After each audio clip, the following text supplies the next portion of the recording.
আসসালামু আলাইকুম রহমতুল্লাহ। আমি মুসাব্বি, তোমরা সবাই কেমন আছো? আশা করি আল্লাহর রহমতে সবাই ভালো আছে। আমি ভালো আছি আলহামদুলিল্লাহ। তো ম্যাঙ্গালোরে এসে আজকে বাজারে গিয়ে কী করলাম সেটা দেখতে হলে ভিডিওটা সম্পূর্ণ দেখো। তো প্রথমে গিয়েছিলাম আমরা শপিং মলে, যেখানে যাবতীয় জিনিস সব রকম কিছুই পাওয়া যায়। তো তোমরা ভিডিওটা দেখতে থাকো কী আমি নিলাম এবং কী করলাম। তো আমি গিয়েছিলাম সেখানে, আমি একটা জিনিস তৈরি করব। এখানে আমি যেহেতু কাজ করতে এসেছি, তো এখানে আমি কি খাচ্ছি না খাচ্ছি সেগুলো সব কিছুই তোমাদেরকে আমি দেখাচ্ছি। তো আমি এটা কি বানাবো সেটা দেখতে হলে ভিডিওটা তোমাদেরকে দেখতে হবে। তো আমরা ওখানে যে জিনিসগুলো নিয়েছি সেগুলো আমি তোমাদেরকে নাচতে দেখাচ্ছি। তারপরে আমরা চলে এসেছিলাম এখানে একটা খাবার খেতে। এখান থেকে এই বাচ্চাটাকে আমার কিন্তু অনেক ভালো লেগেছে, অনেক। আমার এমনিও আমার বাচ্চা ছেলে খুবই পছন্দ।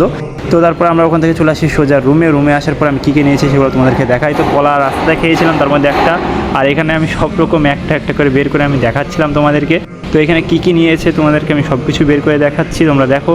আর এটা কি বানাবো সেটা দেখতে হলে তো ভিডিওটা তোমাদেরকে দেখতেই হবে, যে আমি এটা কী তৈরি করার জন্য এগুলো এত কিছু। এখানে সব রকম জিনিস এখানে রাখা আছে। আর যদিও এখনকার ব্লগটা অনেকটা বড়